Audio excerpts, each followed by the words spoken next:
What happens when an avoidant meets a healed empath? It usually does not begin with fireworks. That's the strange part. No chaotic obsession, no instant emotional addiction, no desperate late-night paragraphs trying to force intimacy into existence.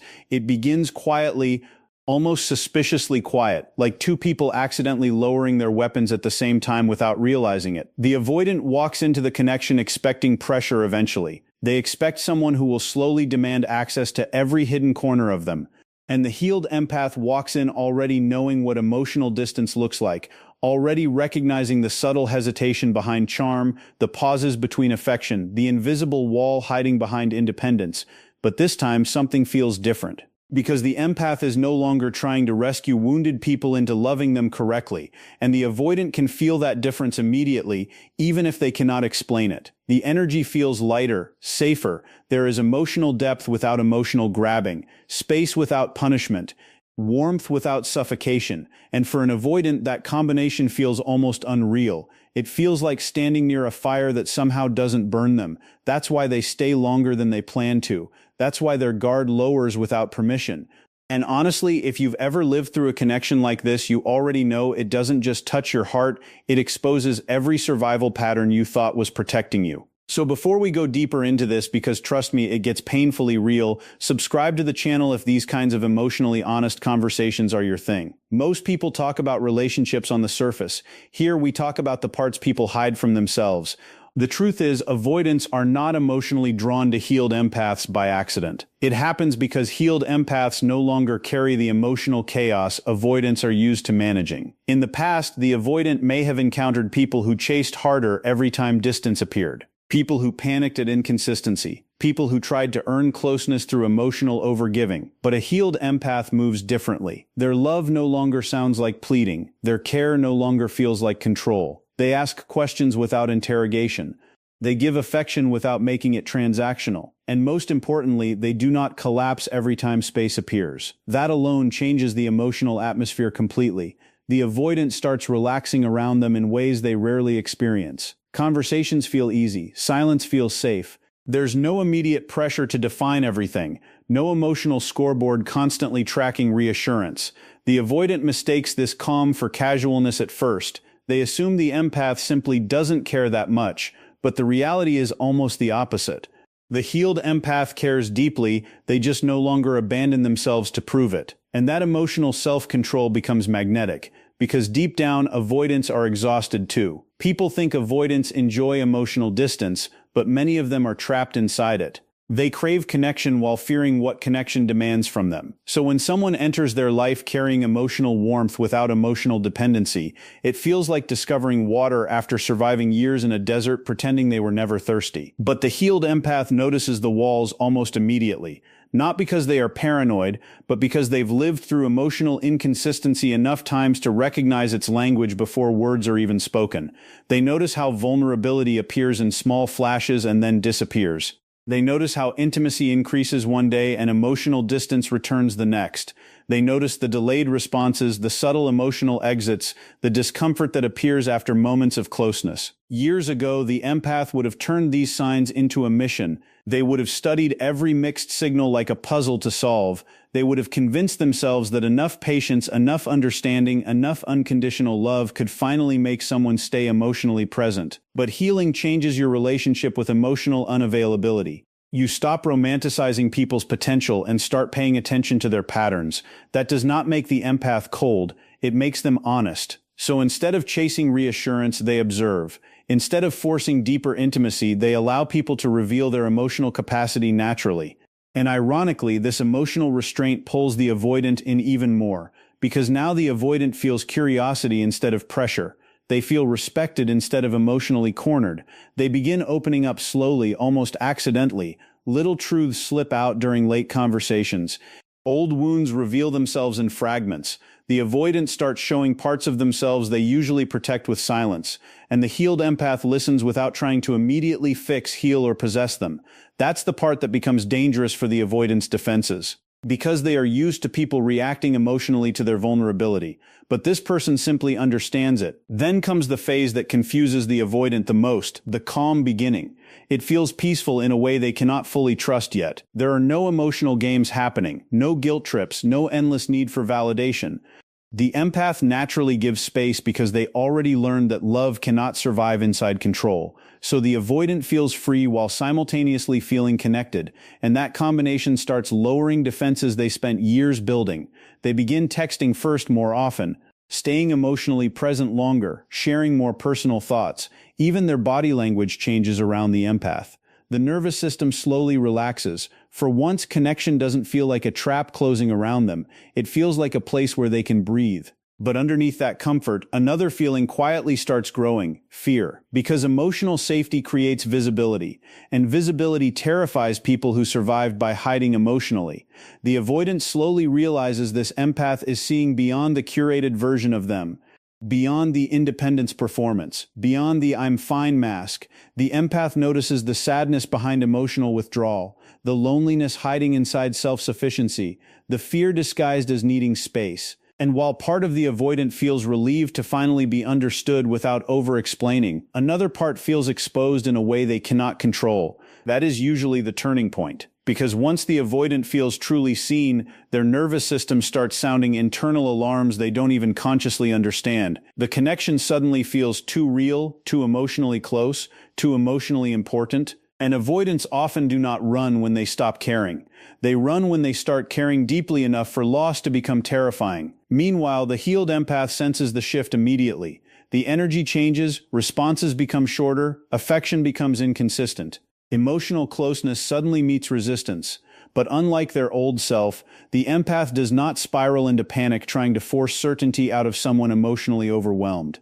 They remain grounded, they continue respecting themselves while respecting the other person's emotional reality. And this is where the entire dynamic changes from every unhealthy version either of them has experienced before. Because the avoidant unconsciously expects pursuit after withdrawal. They expect emotional chasing to restore their sense of control, but the healed empath stays emotionally steady. No begging, no dramatic ultimatums, no loss of dignity in exchange for crumbs of affection, just quiet awareness. And strangely enough, that calm response begins haunting the avoidant more than any emotional reaction ever could. The avoidant begins pulling away almost automatically after that point, and what makes it tragic is that even they may not fully understand why they are doing it. One moment they were leaning closer, sharing more, allowing emotional intimacy to slowly exist between them, and the next moment something inside them starts tightening like an internal emergency alarm. Suddenly they need more space, more distractions, more control. They start convincing themselves the connection is moving too fast, even if nothing dramatic actually happened.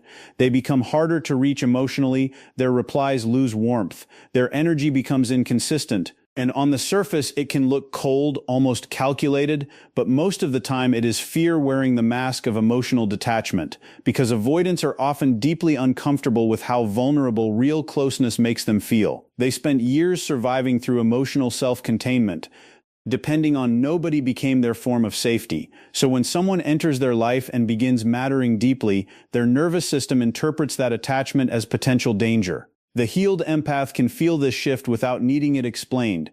They notice the emotional retreat happening in real time, the subtle disconnection after intimacy, the emotional static replacing openness, and yet something is completely different now. The empath does not immediately internalize the distance as proof of their unworthiness. They do not launch into over-explaining, over-performing, or over-loving in an attempt to restore closeness. Healing taught them something painful but powerful. Somebody's inability to stay emotionally present is not always a reflection of your value. Sometimes it is a reflection of their capacity. That realization changes the entire emotional atmosphere, because the healed empath does something the avoidant unconsciously never expected. They remain calm. Not passive, not emotionless, calm. They acknowledge the distance without collapsing into fear. And to someone with avoidant patterns, this can feel deeply unsettling. They are used to emotional reactions after withdrawal. They are used to people anxiously trying to pull them back into connection. But the empath no longer fights for basic emotional consistency. They stop trying to decode every silence like it contains hidden instructions for earning love correctly. Instead, they stay grounded in themselves. They continue living their life. They continue protecting their peace. And for the avoidant, this creates an unfamiliar emotional experience. Because now their withdrawal no longer creates the reassurance loop they subconsciously relied on. There is no dramatic pursuit confirming their emotional importance, no desperate attempt to hold on to them at all costs. Just space, honest, quiet space. And that silence starts becoming louder than any argument ever could. The avoidant begins noticing the absence of emotional chasing. They notice the empath is no longer orbiting around their inconsistency. And underneath their relief at having space, another emotion quietly emerges: unease. Because emotional unavailable people often feel safest when they control the distance. But when the other person peacefully stops reaching toward them, they are suddenly forced to sit alone with the emotional consequences of their own withdrawal. That is when silence becomes the real test between them. Not the dramatic kind filled with screaming endings and blocked numbers. The quieter kind. The kind where two people feel each other's absence in completely different ways. The avoidant initially tells themselves the space is necessary. They focus on work, routines, distractions, anything that restores emotional equilibrium. On the outside, they may appear unaffected, maybe even relieved, but emotional suppression is not emotional absence. The feelings do not disappear simply because they are avoided. They wait underneath the surface, accumulating quietly. Meanwhile, the healed empath experiences the silence differently than they once would have. Years ago, silence would have consumed them. They would have replayed conversations endlessly, searching for hidden mistakes, trying to figure out what they could change to become easier to love, but healing transforms silence from punishment into information. Instead of obsessing, they observe. Instead of abandoning themselves emotionally, they become more emotionally present with themselves. They feel the sadness honestly, but they no longer confuse pain with permission to self-destruct, and this is where something psychologically profound begins happening. The avoidant expects the empath to break the silence emotionally first, to restore the connection by sacrificing their own boundaries. But when that does not happen, the avoidant is forced into a feeling they usually escape from: loss. Not necessarily the loss of the relationship yet, but the loss of emotional certainty, the loss of access, the loss of someone who understood them without demanding performance. Because healed empaths leave a very specific emotional imprint on avoidance. Their energy feels safe in a way that becomes difficult to replace. They do not manipulate intimacy. They do not weaponize vulnerability. They create emotional warmth without making love feel like emotional labor. And once an avoidant experiences that kind of connection, ordinary surface-level interactions begin feeling strangely empty afterward. They start remembering the calm conversations, the emotional patience, the feeling of being emotionally understood without interrogation. The empath becomes associated with nervous system safety, and that memory lingers long after the silence begins. This is the part most people never see. Avoidants are often deeply affected after distance is created, but they process those emotions privately, internally, sometimes painfully slowly. The absence starts echoing in small moments. A song reminds them of the connection. A random memory appears while they are distracted. They compare new conversations to the emotional depth they had before and quietly realize how rare it actually was. But because vulnerability still feels dangerous, they wrestle internally instead of expressing it openly. And while all this is happening inside the avoidant, the healed empath is going through their own transformation too. They begin fully understanding that love cannot survive on potential alone, that emotional chemistry does not automatically create emotional availability. This becomes one of the hardest lessons for deeply empathetic people to accept. Because empaths naturally see beneath behavior, they see wounds underneath distance, fear underneath detachment, pain underneath emotional inconsistency. But healing teaches them that understanding someone is not the same as being able to build a healthy relationship with them. You can have compassion for someone's trauma and still recognize that their unresolved patterns are hurting you. You can love somebody deeply and still acknowledge they cannot currently meet you where you stand emotionally, and this realization begins strengthening the empath's boundaries in ways the avoidant can feel energetically, even from a distance. The empath stops accepting breadcrumbs disguised as connection. They stop holding on to tiny moments of affection while ignoring prolonged emotional absence. Their standards quietly rise, not from ego but from self-respect. They no longer measure love by emotional intensity alone. They measure it by consistency, effort, accountability, and emotional presence. And ironically, this is often the exact moment the avoidant begins feeling the true emotional weight of what they are losing. The shift in power is subtle at first, but emotionally it changes everything. The avoidant begins sensing that the healed empath is no longer emotionally waiting for them in the same way. There is still care there, still warmth, still understanding, but the emotional access no longer feels unlimited. The empath has stopped leaving the door wide open for inconsistency to walk in and out whenever it pleases. And for the avoidant, this realization creates a kind of emotional disorientation they rarely admit out loud. Because avoidants often believe they are the ones controlling the distance in relationships. They are used to deciding when intimacy increases and when it retreats. But now the dynamic feels different. The empath is no longer emotionally chasing closeness at the expense of themselves. Their energy becomes quieter, more self-contained, more grounded, and suddenly the avoidant feels something they spent years avoiding: uncertainty. They begin questioning whether the connection is truly still available to them, whether the empath is emotionally moving on, whether they waited too long to meet the relationship with consistency, and the irony is painful. The moment the empath finally stops overextending emotionally is often the exact moment the avoidant starts realizing how emotionally significant the connection actually was, because emotional safety is easy to take for granted until it is no longer constantly offered. Inside the avoidant, an internal war begins unfolding silently. One part of them deeply misses the connection, misses the calm, misses the emotional understanding they rarely experience with other people. But another part still fears what true intimacy demands. They crave closeness while simultaneously fearing dependence. They want connection while resisting vulnerability. So they become trapped between emotional hunger and emotional self-protection, and that conflict creates enormous psychological tension. Some avoidants try distracting themselves from it. Others become emotionally restless without understanding why. They may check the empath's social media more often than they admit, reread old conversations, think about reaching out, and then stop themselves at the last second.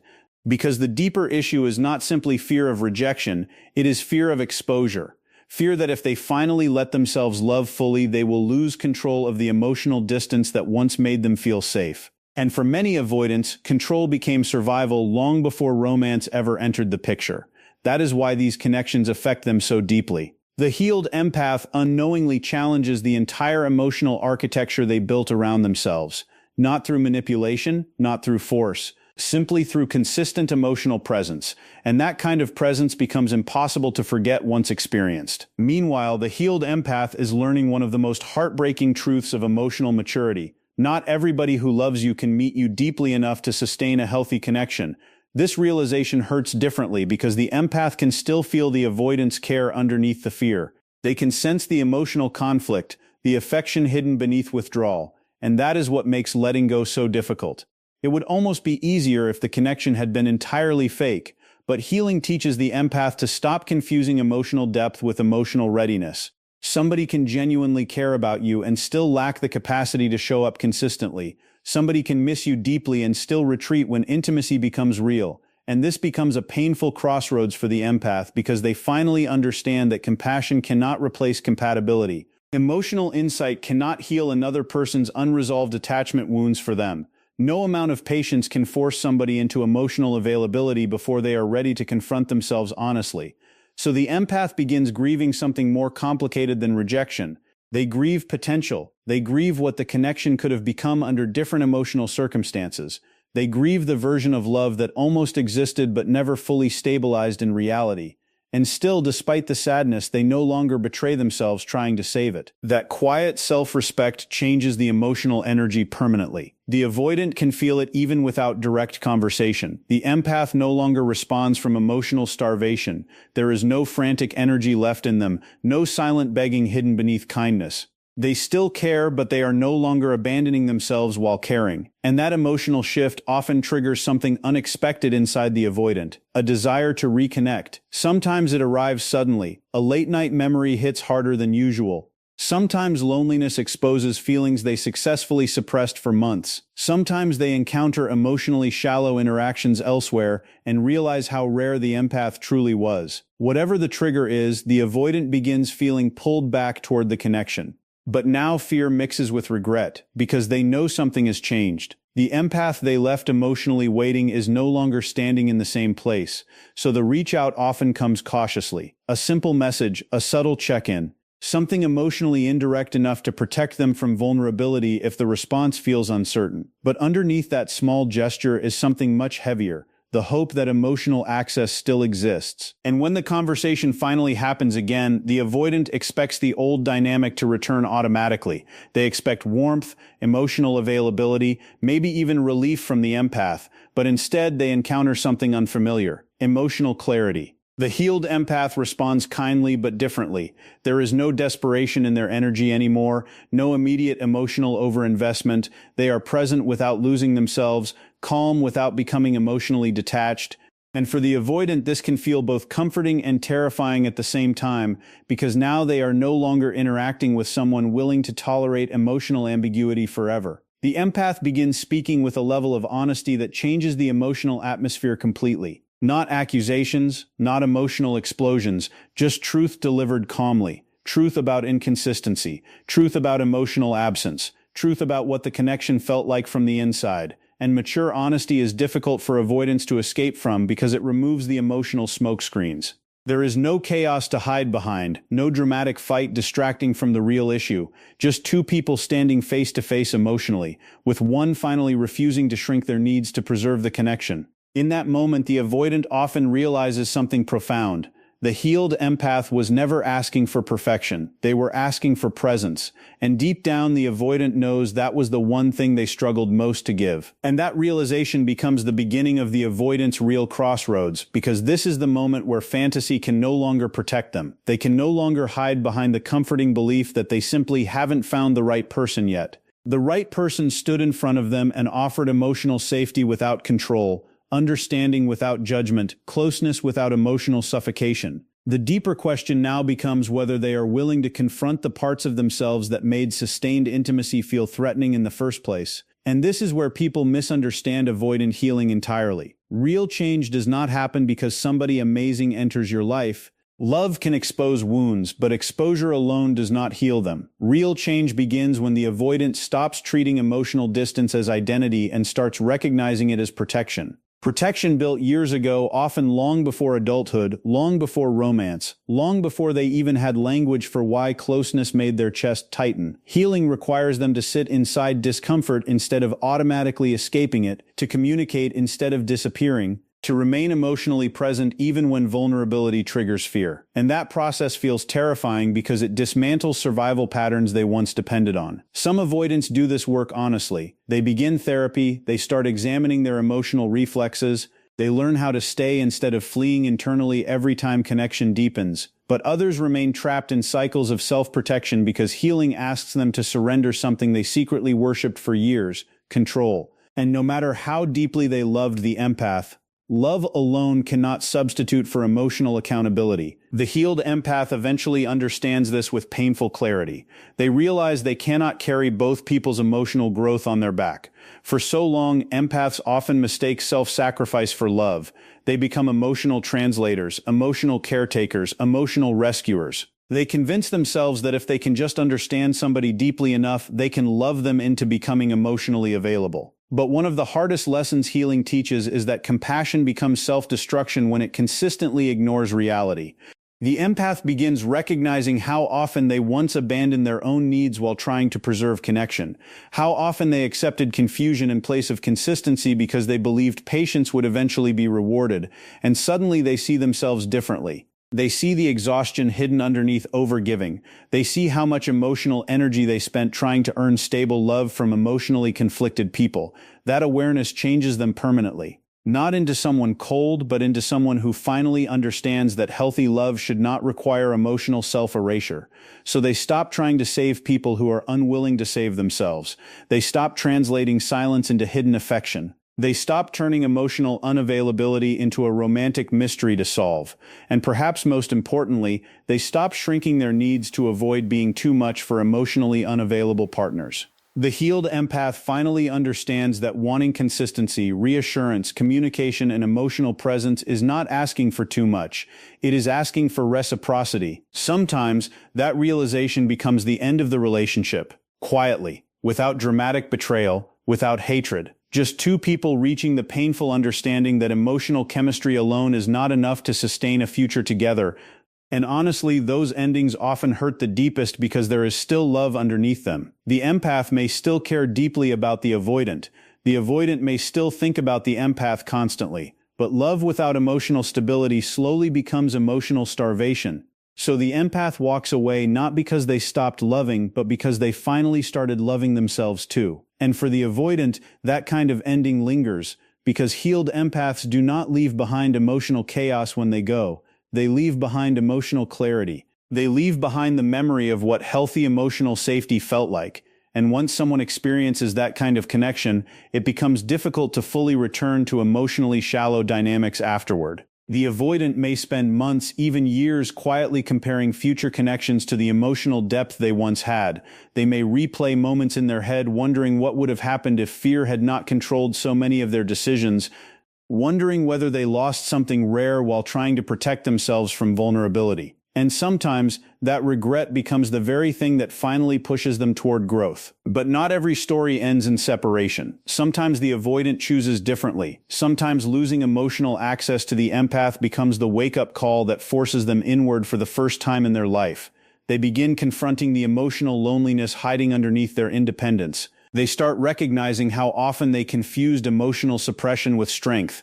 And slowly, awkwardly, imperfectly, they learn how to stay present during intimacy instead of escaping from it. Those relationships can evolve into something profoundly beautiful because now the connection is no longer built on chasing and withdrawing. It becomes built on awareness, accountability, emotional honesty. The avoidant learns that closeness does not automatically mean losing themselves.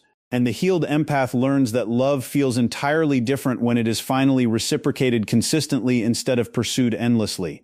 But even in these healthier endings, the transformation only happens because both people were willing to face themselves honestly, not because one person loved hard enough to compensate for the other's fear. Relationships survive through mutual emotional effort, not emotional imbalance disguised as devotion. And maybe that is the real lesson behind what happens when an avoidant meets a healed empath. The connection becomes a mirror for both people. The avoidant is forced to confront the emotional walls they spent years normalizing. The healed empath is forced to confront the ways they once over-identified with saving others at the expense of themselves. One learns that intimacy is not the enemy. The other learns that self-abandonment is not love. And whether they ultimately stay together or part ways, neither person leaves unchanged. Because some relationships are not meant to simply comfort you, they are meant to reveal you, to expose the hidden patterns running your emotional life underneath the surface. And maybe that's why these connections feel so unforgettable. They touch wounds deeper than romance itself. The fear of being too much, the fear of needing someone, the fear of being fully seen and still not chosen. But when healing finally enters the equation, something extraordinary happens. Love stops being about emotional survival. It stops being about chasing people who cannot meet you or running from people who can. It becomes something quieter, safer, more honest. And in the end, that may be the most powerful thing a healed empath teaches an avoidant without even trying, that real love was never supposed to feel like losing yourself in order to keep it.